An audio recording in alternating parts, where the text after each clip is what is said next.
சாயிராம். ஸ்ரீ சாயி பணிகர் அனைவருக்கும் சாந்தி நிலவட்டும்.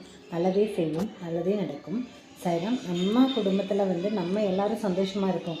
ஏன்னா சாயப்பா நம்ம குடும்பத்தில் என்ட்ரி ஆகிட்டாரு. ஆனால் அதுக்கு முன்னாடி நம்ம எப்படி இருந்திருக்கோம்? நம்ம எல்லாம் ஒரு ஒரு மாதிரி அமைதியான குணம் படைத்தவர்களாக, ஒரே எண்ணமுடையவர்களாக இருக்கிறதுனால தான் நாம் எல்லோரும் ஒருங்கிணைஞ்சு போகிறோம். நான் சொல்கிற கருத்து கரெக்டாக இருந்தால் லைக் பண்ணிக்கோங்க, சரிங்களா? நிஜமாக தானே. நம்ம முன்னாடி நாமளும் மனுஷர் தான். நம்மக்கிட்டையும் தேவையில்லாத எண்ணங்கள், கொஞ்சம் அல்பத்தனமான புத்தி எல்லாம் இருந்திருக்கு தான் செய்யும். ஆனால் அவர் என்னைக்கு என்ட்ராயிட்டாரோ அதுலேருந்து நாம் சுத்தப்படுத்தப்படுறோம். நம்ம மனசு சுத்தப்படுத்தப்படுது. நம்மக்கிட்ட அங்கலாப்பான மனசோ அல்பத்தனமான மனசோ எந்த ஒரு எண்ணங்களுக்கும் அதில் இடமே இருக்காது. கொஞ்சம் கொஞ்சமாக மனசு நம்மளை சரி செய்யறதுக்கு தான் வந்திருக்காரு. சரியா? நம்ம பர்ஃபெக்டாக ரெடி ஆனதுக்கப்புறமா நம்மளோட கர்மாலாம் கழிஞ்சிருந்தா அர்த்தம், சரிங்களா? அதை விட மெயினான வாழ்க்கை நிம்மதியாக எப்படி ஒவ்வொரு ஆண்மகனுக்கும் இருக்குதுன்னா, வீட்டில் குழந்தைங்களும் பொண்டாட்டி சந்தோஷமாக இருந்தாவே அந்த ஆண்மகனுடைய வாழ்க்கை நிம்மதியாக இருக்கும். வீட்டை பற்றின கவலையே இருக்காது. அவர் வேலை என்ன? வேலை செய்கிறது. எங்கள் அப்பா சொல்லுவாங்க, புருஷ லட்சணங்கிறது ஆம்பளைங்களுக்கு சம்பாதிக்கிறது அப்படின்னு சொல்லுவார். அதனால் வேலை செய்கிறது, சம்பாதிக்கிறதுன்றதை விட வேலை செய்யணும். எந்த வேலையாக இருந்தாலும் சரி சின்சியராக செய்யணும். வேலை செஞ்சுக்கிட்டே இருக்கணும். அதில் எந்த சடவும் இருக்கவே கூடாது, சரிங்களா? அந்த மாதிரி இருக்கணும். அப்போது அந்த நிம்மதி இல்லாட்டி தான் ஒரு ஆண்மகன் ரொம்ப கஷ்டப்பட போகிறான். ஒரு ஆண்மகன் எங்கே தோக்குறான்னா, அதாவது அவன் மனசு விட்டு போகிறான்னா, ஒரு அம்மாக்கிட்டேயும் பொண்டாட்டிக்கிட்டேயும் நடுவில் சிக்கும்போது தான் அவன் மனசு ரொம்ப விட்டுடுறான். ஆனால் அம்மா என்ன ஒவ்வொரு இடத்துல என்ன பண்ணுவாங்க, அம்மா அவங்க நான் எல்லாத்துக்கிட்டையும் அதான் சொல்வேன், நம்மளோட ஏமே என்னென்னா நம்ம குழந்தைங்க நல்லா இருக்கணும். அவங்க பார்க்குறாங்க பார்க்கல ரெண்டாவது, அவங்கவுங்க குழந்தை குட்டியோட சந்தோஷமாக இருந்தாவே போதும். அதுதான் என்னோட ஏம், சரியா? நம்மக்கிட்ட சொன்னாலும் ஓகே, சொல்லாட்டியும் ஓகேன்ட்டு நம்ம வாட்டுக்கு போயிட்டே இருக்கணும். நம்ம கொஞ்சம் ஒதுங்கி தான் இருக்கணும். எனக்கு மெயின்டெனன்ஸ் கொடுக்க முடியலன்ட்டு அவனை போட்டு டார்ச்சர் பண்ணி அவன் பாவம் அவன் வேலை செய்வானா, வீட்டில் என்ன செய்வான்? அதனால் பார்த்திங்கன்னா நம்ம கொஞ்சம் ஒதுங்கி இருந்துட்டோம்னா எந்த பிரச்சனையும் இல்லை. ஒரு நாளைக்கு சின்னஞ்சிறுசுக்கு தானே, ஒரு நாளைக்கு தப்பு பண்ணுவோம். அப்புறம் நாம் சொல்லி கேட்காத எந்த ஒரு விஷயமும் அவங்களுக்கு வாழ்க்கை கற்றுக் கொடுக்கும். அப்போ அவங்க கற்றுக்குவாங்க. நம்ம சொன்னால் கூட அசால்ட்டாக தான் இருப்பாங்க. அந்த வாழ்க்கை சொல்லிடுச்சுன்னா கண்டிப்பாக கேட்டு தானே ஆகணும். அது மனசில் ஆணி அடித்த மாதிரி ஸ்ட்ராங்காக பதிய வச்சிடும்.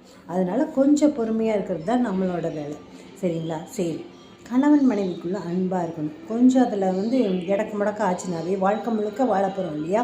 அது ஸ்டார்டிங்லேயே இடக்கு முடக்கா நிறைய பேத்து வாழ்க்கையில் என்ட்ரி ஆகிடும்.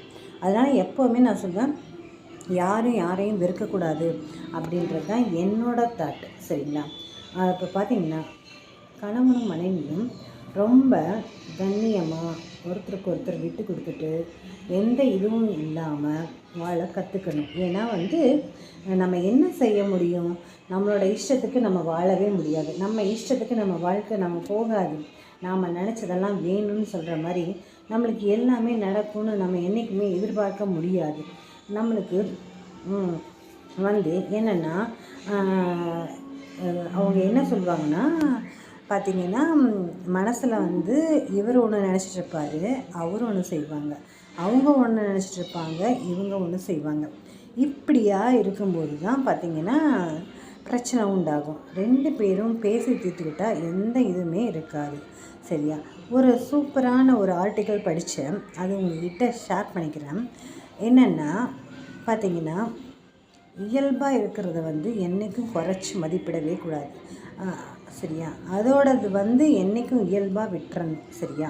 இப்போ பார்த்திங்கன்னா ஒன்றும் இல்லை, நம்ம சும்மா வதன்னு அங்கேயும் இங்கேயெல்லாம் போனோம்னா, எங்கள் சித்தியே இருக்காங்க. எங்கள் சித்தி என்ன சொல்லுவாங்கன்னா, இப்போது அவங்களும் வேலைக்கு போகிறாங்க, எங்கள் சித்தப்பாவும் வேலைக்கு போகிறாங்க, அவங்களுக்கு குழந்தையே இல்லை. அப்போ என்ன சொல்கிறாங்கன்னா, என்னோடய காசு என்னோடது, நான் தான் சிலிண்டர் வாங்கினேன், நான் தான் மளிகை சாமான் வாங்கினேன், நான் தான் அரிசி வாங்கினேன், 2 பேரும் சண்டை போட்டுப்பாங்க. அவங்க என்னோடய சித்தி, அவங்க எனக்கு முன்னாடி இப்படி 2 பேரும் சண்டை பார்த்தா எனக்கு கஷ்டமாக இருக்கும். நாம் சண்டை போட்டால் அவங்க புத்தி கூறணும், அவங்களுக்கு போய் நம்ம புத்தி சொல்கிற மாதிரி இருக்கக்கூடாதுல்ல. ஆனால் நிறைய டைம் அந்த மாதிரி நடந்திருக்குது. ஏன்னா என்னோட காசுன்னு ஏன் சொல்கிறீங்க? அப்புறம் ஒரு ஃப்ரெண்ட் இருக்காங்க, அவங்க வந்து நல்லா ஃபைனான்ஸ் பண்ணுவாங்க, கையில் காசு அதிகம் இருக்கும். அந்த அண்ணனும் ஃபைனான்ஸ் தான் பண்ணுவார். அந்த பொண்ணு அப்படி தான் சொல்லுவோம், இந்த வீட்டு செலவெல்லாம் நான் தான் பார்த்துக்கிட்டேன்னு. ஒரு குடும்பத்துக்குள்ளே வந்துட்டு நீ என்னத்தை பேச்சு, அது மட்டும் எனக்கு கொஞ்சம் உடன்பாடாகவே இருக்காது. அது வந்து மற்றவங்களுக்கு எப்படியோ தெரில, எனக்கு அது ஒரு மாதிரியாக இருக்கும். ஏன்னா அது நம்மளோட காசு, நான் சம்பாதிச்சாலும் நம்மளோட தான், நீ சம்பாதிச்சாலும் நம்மளோட தான். ஆனால் எனக்கெலாம் வந்து மாமாவுக்கு சம்பாதிச்சு கொடுக்கணுன்னு தான் ஆசையாக இருந்துச்சு. நான் எங்கே போய் சம்பாதிச்சேன், ஒரு 2-3 வருஷம்தான் வேலைக்கு போயிருப்பேன், அப்புறம்லாம் போகவே இல்லை. எங்கள் குடும்பம் வேறு கொஞ்சம் பெருசாக, வீட்டில் சமையல் ரூமே கதின்னு இருந்துட்டேன். அப்புறம் கொஞ்ச நாள் போனால் எங்கள் அத்தை எனக்கு கொஞ்சம் ஒத்துழைச்சி வந்தாங்க. அப்புறம் போக முடியாத சூழ்நிலையே ஆயிடுச்சு. அதுக்கப்புறம் வாழ்க்கையே மாறி போயிடுச்சு. என்ன செய்கிறது, எங்கே போனாலும் நிம்மதியான ஒரு வேலையில் உட்காரலான்ட்டு இல்லை அதெல்லாம் வந்து. ஆனால் அப்படி ஒரு கஷ்டப்பட்டதுனால தான் சாயப்பா வந்து வாழ்க்கையில் என்ட்ரியே ஆனாருன்னு சொல்லலாம். சரிங்களா? சரி, அதெல்லாம் விடுவோம். இப்போ பார்த்திங்கன்னா என்னோடய காசு உன்னோட காசு, நான் வாங்கினது நீ வாங்கினது, இப்படியா சண்டை போட்டுகிட்டே இருந்தங்காட்டியும் அவங்களுக்குள்ள ஒரு அண்டர்ஸ்டாண்டே இல்லாமல் போயிடுச்சு. இன்றைக்கும் பார்த்திங்கன்னா ஒரே வீட்டில் தான் இருக்காங்க, ஒழுக்கமாக ஒரு நேரம் கூட சமைச்சு சாப்பிட மாட்டாங்க. அவர் பயங்கரமாக தண்ணி போடுவார், தண்ணி போட்டு நல்லா ஒல்லியாக ஆயிட்டார். அவருக்கு சுகர் வேறு, அவரை திருத்துவார் யாரும் இல்லை, அவர் திருந்துற மாதிரியும் இல்லை. இந்த சித்தி போராடி எப்போ பார்த்தாலும் வீட்டுக்குள்ளே நுழைஞ்சாவே சண்டையாக தான் இருக்கும். அங்கேயும் இங்கேயுமா உட்காந்துக்கிட்டே கிடப்பாங்க. தலையெழுத்து பாருங்கள், வீட்டில் நிம்மதியாக கூட இருக்க முடியாத சூழ்நிலை. ரத்தம் நல்லா இருக்கிற வரைக்கும் வேலைக்கு போயிட்டு இருந்தாங்க. ரத்தம் சுண்டுனதுக்கப்புறமா அங்கேயும் கொடுத்து வச்சிருந்த காசை வச்சு வாழ்க்கையை ஓட்டிக்கலாம்னு சொல்லிட்டு அப்படியே வீட்டோடு இருந்துட்டாங்க. இதனால் என்ன ஆகுதுன்னா, குழந்தைகளும் இல்லையா, எந்த பொறுப்பும் இல்லை, அது பொறுப்பின்மையாக மாறிடுது. அப்போ வீட்டுக்கு வீடு உட்காந்து நியாயம் பேசுறதுக்கு தோணுது. அப்புறம் கால்வலின்னு வழியிலேயே பாதி வாழ்க்கை போயிடுது. இந்த மாதிரியே ஆகிட்டுருக்குது. அதனால் என்னோடது உன்னோடது, என்னோடது இது உன்னோடது இது, நான் சம்பாரிச்சது இது, இந்த பேச்சு எந்த வீட்லேயும் இருக்குதோ அந்த வீடு நிச்சயமாக நல்லாவே இருக்காது.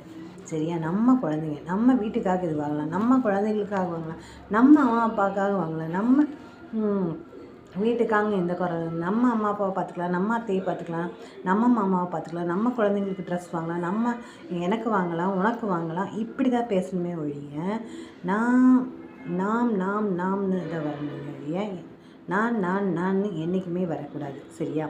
இப்போ கடவுள் கூட அப்படி தான் சொல்லுவார். என்னென்னா, அப்பா நான் உங்கள் குழந்தை வந்திருக்கேன்ப்பா, எனக்கு கொடுங்கன்னு சொன்னான். நான் வந்திருக்கேன், எனக்கு இது செஞ்சு கொடுங்க, நான் வந்திருக்கேன், இது எனக்கு செஞ்சு கொடுங்க அப்படின்னு சொன்னோன்னா அவர் காது கொடுத்து கூட வாங்கிக்க மாட்டாது. கடவுள்கிட்ட வைக்கிற பிரார்த்தனை கூட தான் இப்படி இருக்கணும்.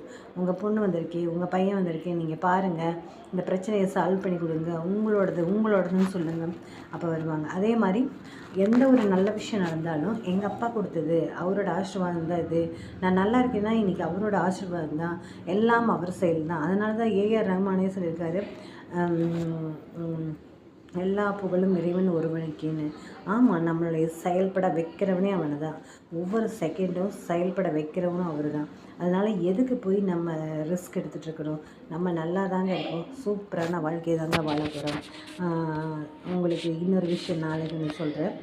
சாயப்பா வந்து செம்மையான ஆளுங்க, எப்படியெல்லாம் வந்து சூப்பராக மனுஷங்களுக்கு வந்து புத்தி சொல்கிறாரு, ப்ளஸ் பண்ணுறாருன்னு தெரியுமா? அவ்வளோ அட்டகாசமான மனுஷன் அவர் நம்ம கூட இருக்கும்போது நம்ம எதுக்காக போய் புலம்பிக்கிட்டே தெரியணும்? அதெல்லாம் ஒரு புலம்பும் வேண்டாம். ஒரு நாள் போவது ஒரு யுகமாக தெரிகிறது என்று புலம்புகிறாயே, நான் எத்தனை யுகங்களை பார்த்திருக்கிறேன், எத்தனை பேர் வந்தார்கள் போனார்கள், அவர்களில் பெரும்பாலானோர் இப்படித்தான் உன்னை போல புலம்பி தவித்தார்கள். சிலர் மடிந்து போனார்கள், சிலர் எதிர்த்து போராடினார்கள், எல்லாம் முடிந்து அவர்கள் வேறு ஜென்மம் எடுத்து கழித்தார்கள். இனி வருபவர்களும் இதுதான் நிலை. தோல்விகளையும் கஷ்டங்களையும் கண்டு ஓடி ஒழியாதே, தைரியமாக எதிர்த்து போராடு. இந்த ஜென்ம கடமைகள் அனைத்தையும் இந்த ஜென்மத்திலேயே முடித்துவிடு. அதற்காக எதிர்வரும் கஷ்டங்களை ஏற்று போராட மனதை பக்குவப்படுத்து. முடியாத போதெல்லாம் சாய்ராம் சாய்ராம் என்று மனதிற்குள் நான் பதியம் செய்து வைப்பேன். என்னை கும்பிடுவதற்கு வழியை தேடி அலையாதே. நான் அந்தர்யாமியாக உனது உள்ளத்திலேயே குடியிருந்து வருபவன். எனக்கு சடங்கு சம்பிரதாயங்களோடு தான் பூஜை செய்ய வேண்டும் என்று நினைக்காதே. எப்போதும் என்னை நினைத்து கொண்டே இரு, அது போதும். அப்போது என் பலம் உனக்குள் ஊடுருவி உன் கஷ்டங்களை தவிடுபொடியாக்கிவிடும்.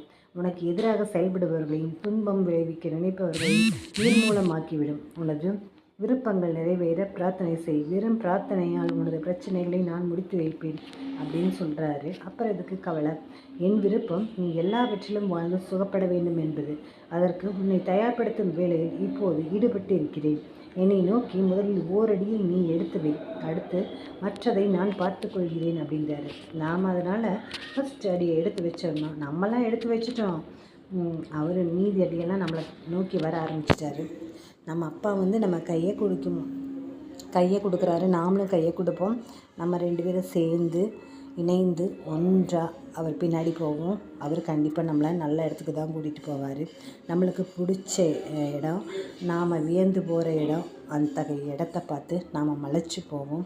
மனசு நிம்மதியாக வாழும். சந்தோஷமாக வாழ்கிறத விட நிம்மதியாக இருக்கிறது சூப்பரான வேலை. நம்ம எவ்வளவோ கஷ்டங்களுக்கு இடையில நிம்மதியாக இருக்கோம்னா அது சாயப்பாவோட பிளெஸ்ஸிங்ஸ் மட்டும்தான். எல்லாரும் பார்த்து என்னடா இவன் இப்படி இருந்தவன் இப்படி ஆயிட்டானேன்னு நினைக்கிறது வந்து சாயப்பாவோட பிளெஸ்ஸிங்ஸ் தான். அத்தைய பிளெஸ்ஸிங்ஸ் நம்ம உயிரோடு இருக்கிற வரைக்கும் நம்மளை தொடர்ந்து வந்துக்கிட்டே இருக்கும்.